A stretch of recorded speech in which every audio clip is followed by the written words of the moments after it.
Students, आज अपन mathematical physics के अंदर नेक्स्ट टॉपिक करते हैं।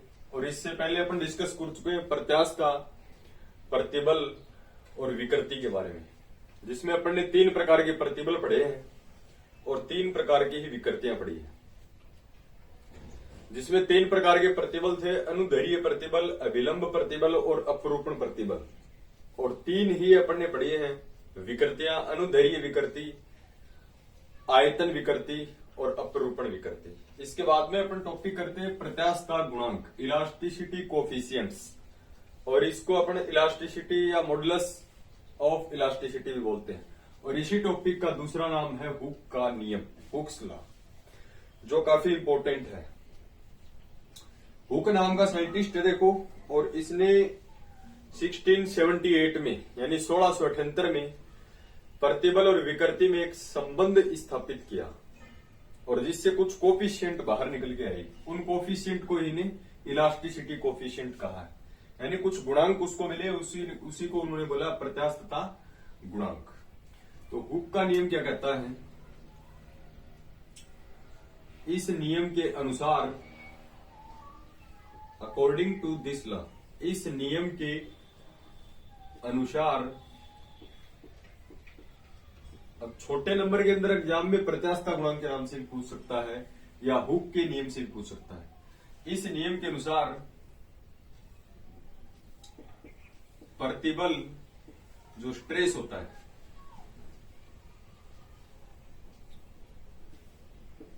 तथा विकृति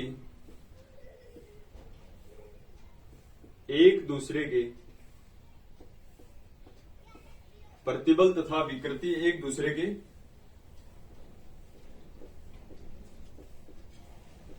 समानुपाती होते हैं। यानी प्रतिबल और विकृति जो दोनों अपन ने पढ़ी है वो एक दूसरे क्या है? समानुपाती है। यानी अपन डिस्कस करेंगे according to this law, stress and strain both are proportional to each other. यानी एक दूसरे क्या है? समानुपाती। प्रतिबल बढ़ेगा तो विकृति का मान भी बढ़ेगा, और विकृति बढ़ेगी तो प्रतिबल भी बढ़ेगा। दैट इज, अर्थात प्रतिबल जो है वो समानुपाती है किसके? विकृति के। यानी stress directly proportional to the strain.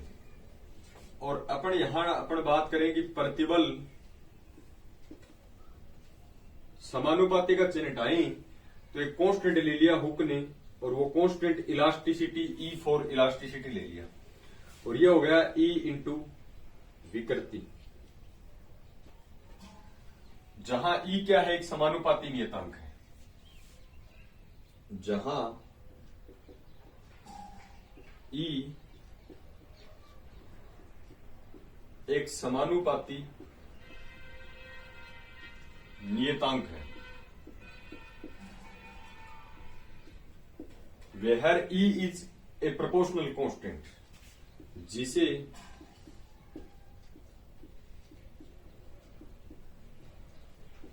प्रत्यास्थता गुणांक कहते हैं। इसी को अपन क्या बोलते हैं? प्रत्यास्थता गुणांक कहते हैं। तो हुक ने क्या बताया? 1678 के अंदर ये नियम दिया गया था हुक ने, और क्या बताया था कि इस नियम के अनुसार प्रतिबल तथा विकृति एक दूसरे के समानुपाती होते हैं, और प्रतिबल और विकृति एक दूसरे के प्रोपोर्शनल है। प्रतिबल समानुपाती का चिन्ह हटाओगे, कांस्टेंट आएगा, इस कांस्टेंट को ही नाम दिया गया प्रत्यास्थता गुणांक, मॉडुलस ऑफ इलास्टिसिटी। या फिर अपन प्रत्यास्थता गुणांक ई, उसको कैसे डिफाइन कर सकते हैं? ये विकृति मल्टीपल में है, इस साइड में आएगा डिवाइड में, तो प्रतिबल और विकृति का जो अनुपात है वही क्या कहलाता है? प्रत्यास्थता गुणांक कहलाता है। अर्थात जो ई होता है प्रत्यास्थता गुणांक, ये क्या होता है? प्रतिबल अपॉन विकृति। प्रतिबल और विकृति, स्ट्रेस और स्ट्रेन का जो रेशियो है वही क्या होता है? मॉडुलस ऑफ इलास्टिसिटी, यानी इसी को अपन बोलते हैं प्रत्यास्थता गुणांक। तो ये है अपने पास हुक का नियम। अब देखो प्रतिबल और विकृति का अनुपात जो है उसको अपने प्रत्यास्थता गुणांक कहते हैं, यानी ई जो है यहां पर समानुपाती जो नियतांक आया है ई, उसी को अपन बोलते हैं प्रत्यास्थता गुणांक। तो प्रतिबल और विकृति का अनुपात भी क्या होता है, प्रत्यास्थता गुणांक कहलाता है। अब तीन ही अपने पास प्रतिबल है और तीन विकृति है, तो कितने प्रकार के प्रत्यास्थता गुणांक होंगे, तीन प्रकार के होंगे, तीन प्रतिबल और तीन विकृति है। तो अपन प्रत्यास्थता गुणांक के प्रकार की बात करते हैं। अब जो प्रत्यास्थता गुणांक होते हैं वो तीन प्रकार के होते हैं। अगर हुक का नियम आए तो आपको यहां तक ये क्वेश्चन करना है।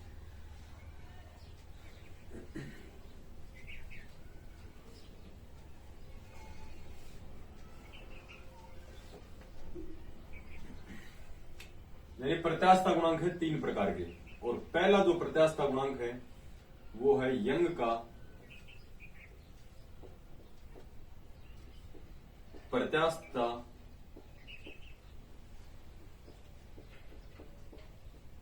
गुणांक, यानी इसको अपन बोलेंगे यंग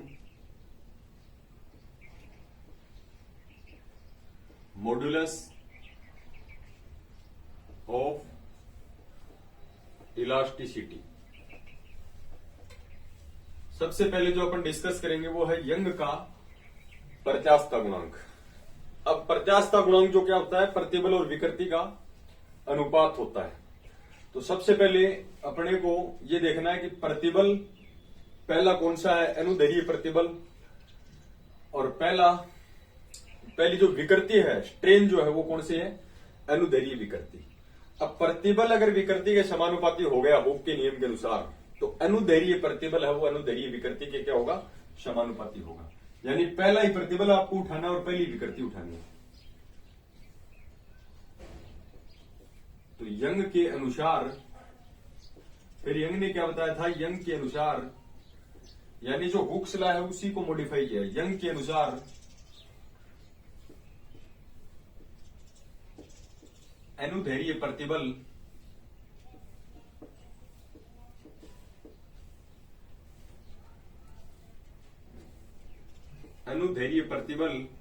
अनुदैर्घ्य विकृति के क्या होता है, समानुपाती होता है। ये यंग ने बताया। अनुदैर्घ्य प्रतिबल है वो अनुदैर्घ्य विकृति के क्या होता है, समानुपाती होता है। अगर इनमें से अपन अनुदैर्घ्य को निकाल दें, ये डेफिनेशन है वो हुक्स लॉ बन जाएगा, क्योंकि हुक क्या कहता है कि प्रतिबल विकृति के क्या होता है, समानुपाती होता है। यंग ने तो बेचारे ने यहां क्या बताया है कि अनुदैर्घ्य प्रतिबल अनुदैर्घ्य विकृति के क्या होता है, समानुपाती होता है। तो अपन डिस्कस करेंगे, अर्थात अनुदैर्घ्य प्रतिबल डायरेक्टली प्रोपोर्शनल होगा किसकी, अनुदैर्घ्य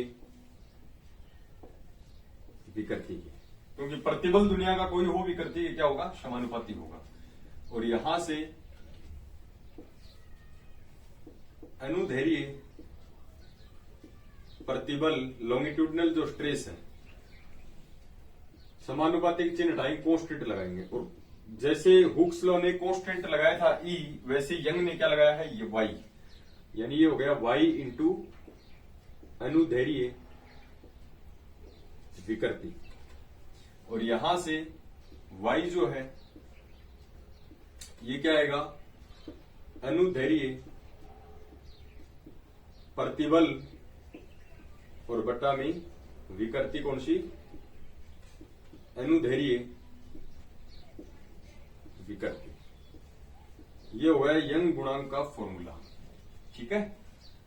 और यहां अपन बता देंगे जहां y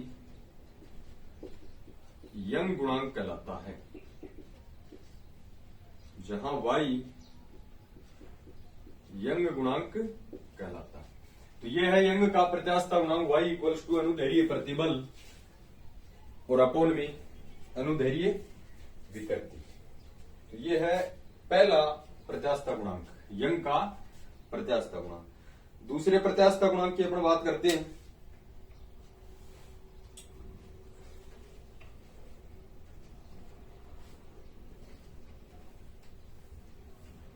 तीन प्रकार के प्रत्यास्था गुणांक हैं, क्योंकि प्रतिबल और विकृति जो है इसका अनुपात भी है गुणांक, और प्रतिबल भी 3 है और विकृति भी 3 है। तो इसी आधार के ऊपर जो गुणांक होंगे वो 3 प्रकार के होंगे। तो पहला आपने देख लिया यंग का प्रत्यास्था गुणांक किस किस के अनुपात के बराबर होता है। अनुदैर्घ्य प्रतिबल उठाया और अनुदैर्घ्य विकृति उठाई अपन ने। दूसरा जो है उसको अपन बोलते हैं आयतन प्रत्यास्था गुणांक। दूसरे गुणांक को क्या बोलते हैं? आयतन प्रत्यास्था गुणांक, यानी इसको बोलते हैं bulk modulus of elasticity. Bulk modulus of elasticity. अब अपन क्या करेंगे, जैसे यंग ने अनुदैर्घ्य प्रतिबल और अनुदैर्घ्य विकृति को उठा लिया, उसी प्रकार से सेकंड प्रतिबल अपने को लेना है, सेकंड विकृति लेनी है।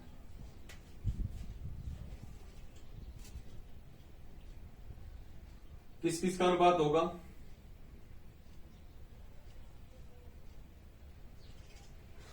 दूसरा जो है सेकंड प्रतिबल कौन सा? अभिलंब प्रतिबल। और सेकंड विकृति कौन सी है? आयतन विकृति। तो इन दोनों का जो अनुपात करेंगे अपन, यानी अभिलंब प्रतिबल तथा आयतन विकृति, क्योंकि दूसरा प्रतिबल तो कौन सा है? अभिलंब प्रतिबल है, और दूसरी विकृति अभिलंब विकृति नहीं है, आयतन विकृति होती है। आयतन विकृति का अनुपात क्या कहलाएगा? आयतन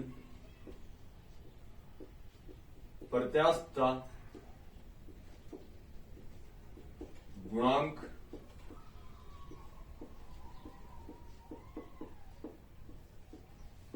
कहलाता है। पहले को अपन डेफिनेशन डिफाइन कर सकते हैं कैसे? अनुदैर्घ्य प्रतिबल और अनुदैर्घ्य विकृति का अनुपात यंग का प्रत्यास्था गुणांक कहलाता है। सेकंड अभिलंब प्रतिबल और सेकंड विकृति कौन होती है? आयतन विकृति का अनुपात आयतन प्रत्यास्था गुणांक कहलाता है। अर्थात K इक्वल्स टू अभिलंब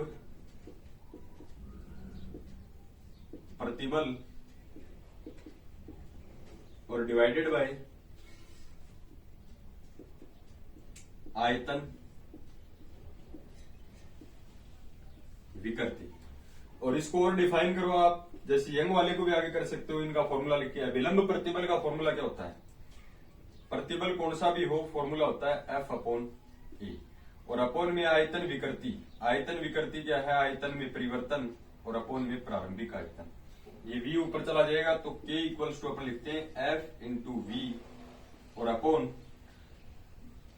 A इंटू डेल V। और F अपॉन A जो होता है वो बल होता है, सॉरी दाब होता है, बल बटा क्षेत्रफल। तो इसको अपन P लिख सकते हैं PV और अपॉन में डेल V भी लिख सकते हैं। आगे इसको करना चाहो तो कर सकते हो, बाकी अपने को गुणांक डिफाइन करने हैं। तो ये है अपना सेकंड आयतन प्रत्यास्था गुणांक। उसके बाद में आता है थर्ड प्रत्यास्था गुणांक, और जिसको अपन बोलेंगे अपरूपण प्रत्यास्था गुणांक, जिसमें तीसरा प्रतिबल और तीसरी विकृति ली जाएगी। तो 3 प्रकार के गुणांक हैं। पहला अपन ने पढ़ा यंग प्रत्यास्था गुणांक, सेकंड अपन ने देखा है आयतन प्रत्यास्था गुणांक। अब अपन थर्ड की बात कर लेते हैं। थर्ड है अपरूपण शेयरिंग जो होता है, अपरूपण प्रत्यास्था गुणांक, यानी अपन बोल सकते हैं sharing modulus of elasticity. Third जो गुणांक है वो है अपरूपण गुणांक या अपरूपण प्रत्यास्था गुणांक। इसके अंदर क्या होंगे? तीसरा प्रतिबल लिया जाएगा और तीसरी विकृति ली जाएगी। तीसरा प्रतिबल कौन सा है? अपरूपण प्रतिबल और तीसरी विकृति, क्योंकि प्रतिबल और विकृति का अनुपात होता है गुणांक, कोई भी गुणांक हो भले इनका प्रत्यास्थ गुणांक की बात करें तो अनुदैर्घ्य प्रतिबल और अनुदैर्घ्य विकृति। दूसरा आयतन प्रत्यास्थ गुणांक की बात करें तो दूसरा प्रतिबल यानी विलंब प्रतिबल, और दूसरा जो विकृति है वो है आयतन विकृति, उसका अनुपात है। इसी प्रकार से तीसरी प्रतिबल और तीसरी विकृति अपरूपण प्रतिबल तथा अपरूपण विकृति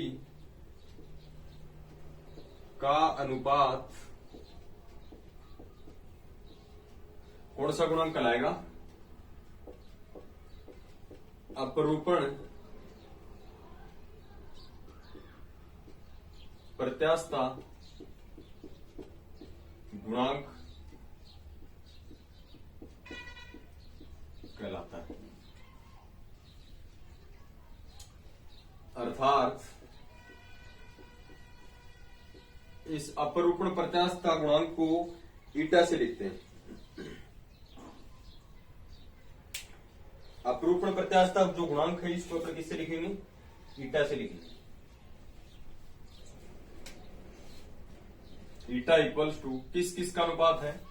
अपरूपण प्रतिबल, तो यहां लिख दे अपरूपण प्रतिबल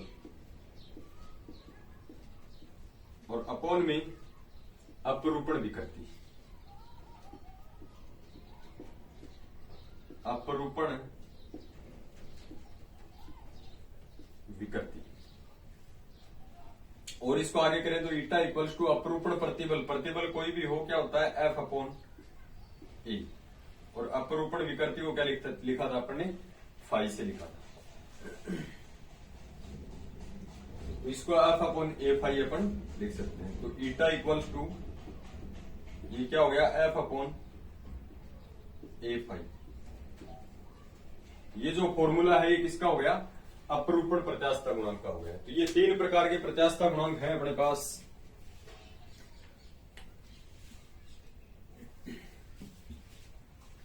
पहला जो गुणांक है वो यंग का प्रत्यास्थता गुणांक है। दूसरा जो प्रत्यास्थता गुणांक है, और यंग का प्रत्यास्थता गुणांक किस किस का है? अनुदैर्घ्य प्रतिबल और अनुदैर्घ्य विकृति का अनुपात, जिसको वाई से अपन लिखते हैं। दूसरी जो विकृति अपन ने पढ़ी है वो है आयतन विकृति, और आयतन विकृति में क्या होता है? अभिलंब प्रतिबल और आयतन विकृति का अनुपात, जिसको अपन के से लिखते हैं। और तीसरा अपरूपण प्रत्यास्थता गुणांक, शियरिंग मॉड्यूलस ऑफ इलास्टिसिटी, जिसमें तीसरा प्रतिबल अपरूपण प्रतिबल और तीसरी विकृति अपरूपण विकृति। यानी आप ये चीज माइंड में सेट कर लेना कि प्रतिबल और विकृति का जो अनुपात है उसी को अपना प्रत्यास्थता गुणांक कहेंगे। अब कौन सा प्रतिबल और कौन सा विकृति है उसके हिसाब से प्रत्यास्थता गुणांक के नाम चेंज होते जाएंगे। तो तीन प्रकार के प्रत्यास्थता गुणांक अपने पास होते हैं। सबसे पहला कौन सा? यंग का प्रत्यास्थता गुणांक, दूसरा आयतन प्रत्यास्थता गुणांक और तीसरा अपरूपण प्रत्यास्थता गुणांक। अब एक इंपॉर्टेंट टॉपिक अपन करते हैं। ये तो थे अपने प्रत्यास्थता गुणांक।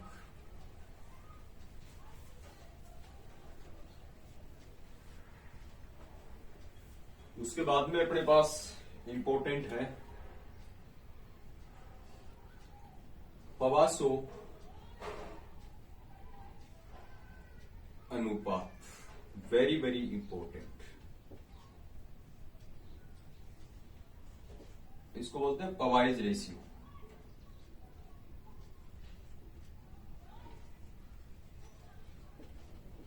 सबसे ज्यादा बार पूछा जाने वाला एग्जाम में क्वेश्चन है, पवासो अनुपात को परिभाषित कीजिए।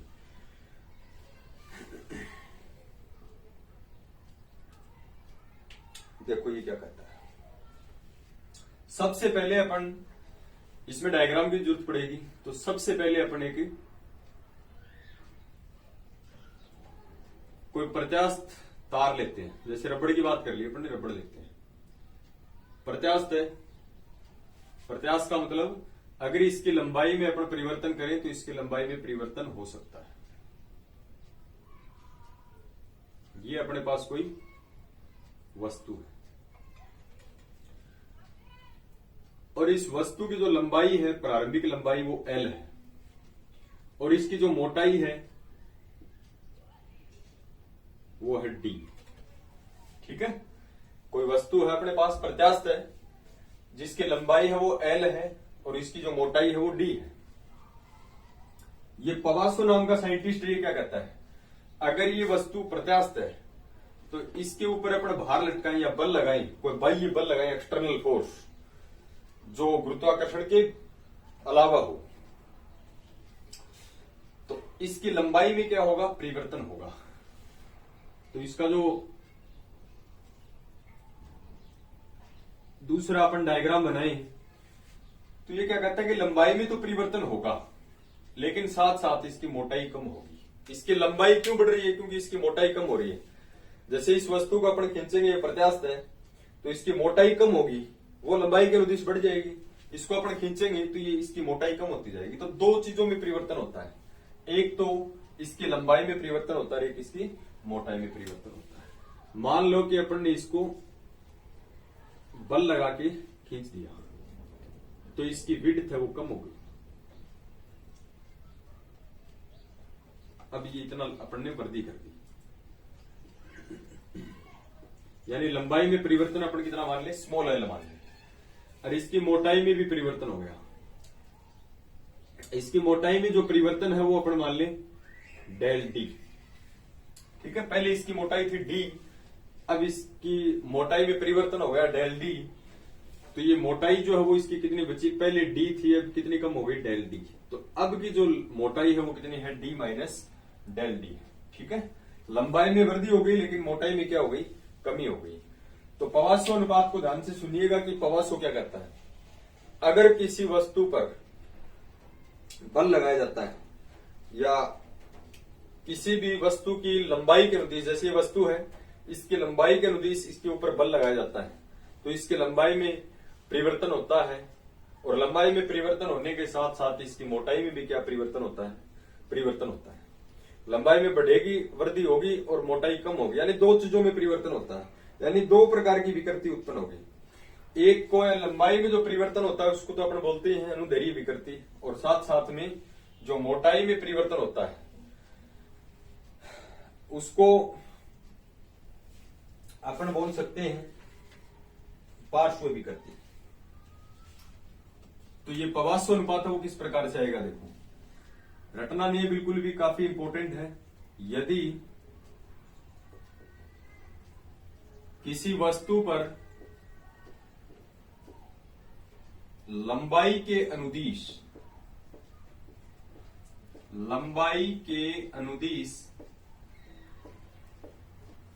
यदि किसी वस्तु पर लंबाई के अनुदिश बल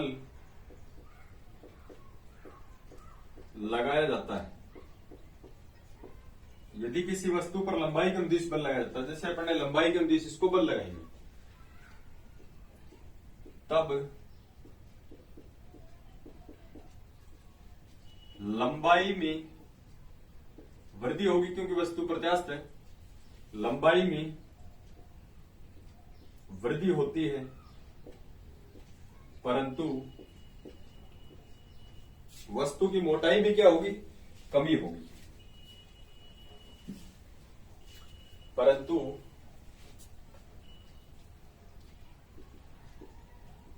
वस्तु की मोटाई में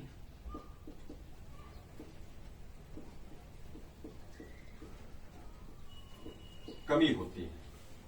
तो कहने का मतलब कितने परिवर्तन हुए, अपन ने तो एक में किया था लंबाई में, साथ में मोटाई कम हो गई, अर्थात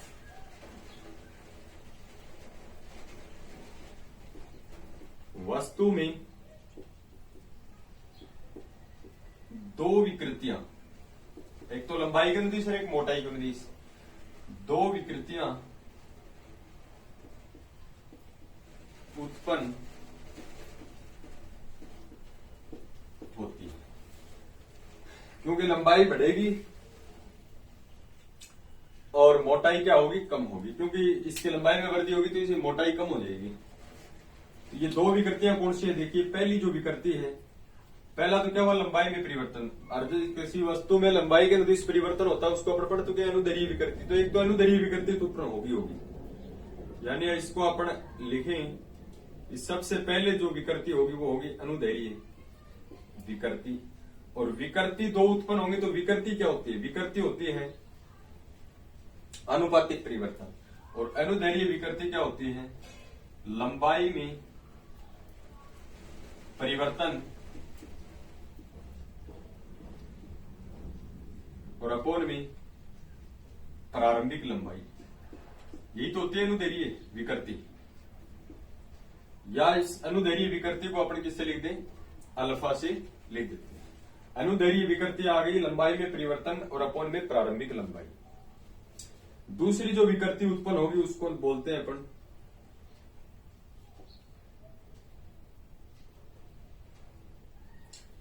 पहली जो विकृति है इसका नाम है अनुदैर्घ्य विकृति, और दूसरी विकृति का नाम है पार्श्व विकृति। दूसरी जो विकृति है ये है पार्श्व विकृति। अनुदैर्घ्य विकृति होती है लंबाई के अनुदिश, पार्श्व विकृति होती है मोटाई के अनुदिश। तो मोटाई में परिवर्तन और अपोन में प्रारंभिक मोटाई। क्योंकि विकृति है तो विकृति हमेशा अनुपातिक परिवर्तन होता है। अनुदैर्घ्य विकृति होती है लंबाई में परिवर्तन बटा प्रारंभिक लंबाई, और पार्श्व विकृति होती है मोटाई में परिवर्तन बटा प्रारंभिक मोटाई। अनुदैर्घ्य विकृति को अल्फा से लिखता है ये, इसको लिख देते हैं अपन बीटा से। अभी तक पवास्व अनुपात नहीं आया देखो।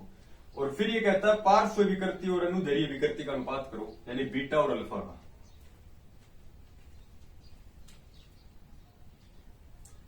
साथ साथ में डायग्राम भी आपको दिखाना है इसमें कि किस प्रकार से लंबाई में वृद्धि और मोटाई में कमी हुई।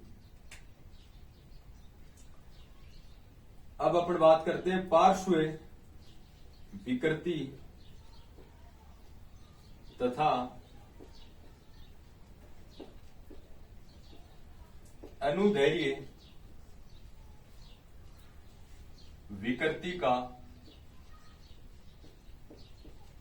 अनुपात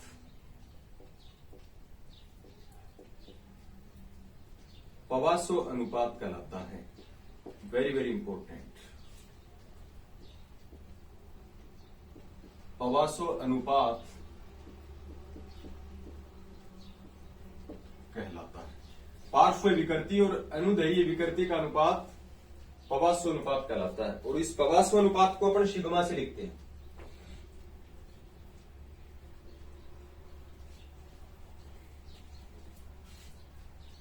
अर्थात पवास्व अनुपात का फॉर्मूला क्या बनेगा, किस किस का अनुपात होता है, पार्श्व विकृति जो मोटाई के अनुदिश होती है, पार्श्व विकृति और अपोन में अनुदैर्घ्य विकृति।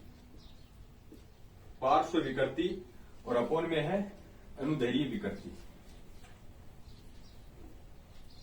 पवास्व अनुपात को लिखते हैं सिग्मा से, पार्श्व विकृति को किससे लिखा है, बीटा से, और अनुदैर्घ्य विकृति को लिखा है अल्फा से।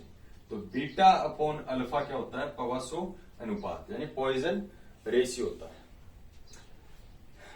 ये है अपना पवास्व अनुपात, काफी इंपॉर्टेंट है।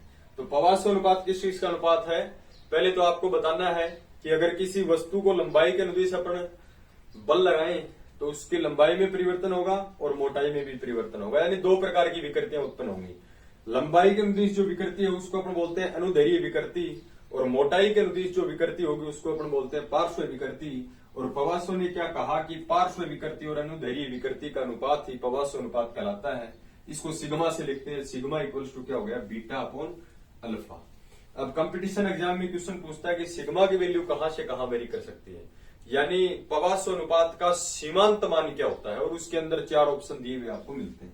और ये कैसे होता है, ये काफी इंपॉर्टेंट क्वेश्चन अपने पास बनता है।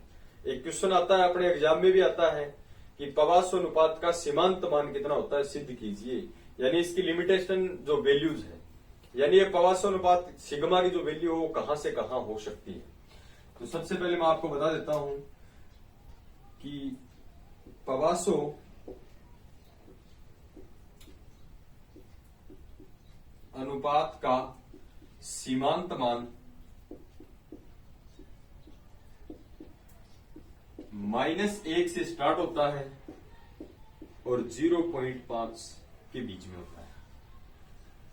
-1 से 0.5 के मध्य होता है। काफी इंपॉर्टेंट क्वेश्चन बनने वाला है। यानी इसके सीमांत मान -1 से लेके 0.5 तक होता है, प्लस 0.5 यानी -1 और हाफ के बीच में रहेगा इसकी वैल्यू। किसी भी पदार्थ के लिए पवासो अनुपात का सिग्मा का मान अपने को निकलना पड़ जाए। इन वैल्यूओं के बीच से अलावा -1 से 0.5 के बीच में अगर कोई आपकी वैल्यू आती है तो इसका मतलब 100% वो गलत है, क्योंकि पवासो अनुपात का मान जो है वो -1 से 0.5 के बीच में आना चाहिए। और इसके बेस पे अपने एग्जाम में क्वेश्चन बनता है कि सिद्ध कीजिए पवासो अनुपात का सीमांत मान -1 से 0.5 के मध्य होता है, या पवासो अनुपात का सीमांत मान है उसको सिद्ध कीजिए। तो ये थे अपने पास 3 प्रकार के प्रत्यास्थ गुणांक। और उसके बाद में काफी इंपॉर्टेंट पवासो अनुपात डायरेक्टली कुछ ज्यादा क्वेश्चन घुमा फिरा के पूछेगा नहीं, डायरेक्ट पूछेगा आपसे कि पवासो अनुपात को परिभाषित कीजिए। तो पार्श्व विकृति और अनुदैर्घ्य विकृति का अनुपात पवासो अनुपात है।